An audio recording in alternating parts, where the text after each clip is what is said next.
However, on here we have dual zone Heil Max Performance 10s.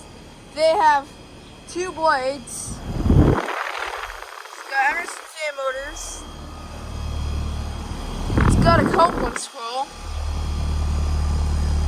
It's a 2000.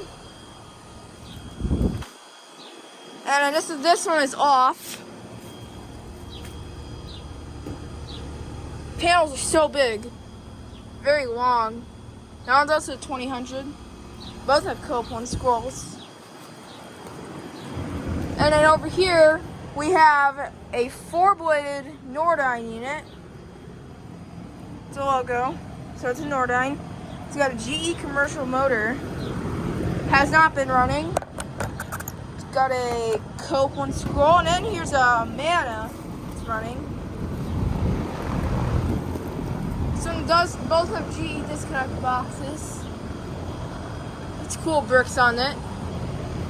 Cool bricks on this house. It's 2007 Nordyne and a 2018 Amana.